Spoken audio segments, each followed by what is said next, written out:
Hi friends, ఈ అమ్మాయి మా చిన్న కూతురు. మా పిన్ని ఇంటికి వెళ్ళుంటే డిఫరెంట్గా ఒక స్వీటు, నాకు తెలియదు ఇది ఏమనేసి, అదొక క్రేజీగా అందరూ కొనుక్కొని వస్తే ఆ అమ్మాయి ఎవ్వరికి ఇయటం లేదండి. ప్రతి ఒక్కరికి పరిగెత్తుతానే ఉంది.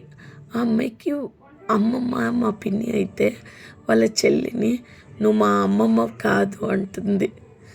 ఎంతమంది ఇలా రిప్లై ఇచ్చినారండి పిల్లలకి, ఇది మా అమ్మమ్మ కాదు, ఇది మా తాతయ్య కాదు అని. మా పిన్నిని ఆ అమ్మాయి అనేలకే నేను నీ అమ్మమ్మ కాదా కాదా అనేసి, అంత లోపలే వాళ్ళ చిన్న తాత వచ్చిండు, అది లాగేసుకొనిండు.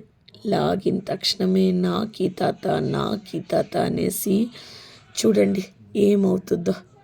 స్టార్టెడ్ ఏడ్చేకి స్టార్ట్ చేసిన తక్షణమే మా పిన్ని ఉండే సిచ్చయ్య అబ్బాయి వాళ్ళ మరిదికి చెప్తుంది, చిన్న తాత నాకు ఇచ్చేసే తాత అని. తక్షణమే దాన్ని తీసుకుంటుందో లేదో తెలియదు కానీ లేదు చూడండి, తీసుకోలేదు. వాళ్ళ మామ దగ్గరికి వెళ్ళి తీసేసుకునింది. మా బాబాయ్ ఎంజాయ్ చేసిండు. Thanks for watching, bye.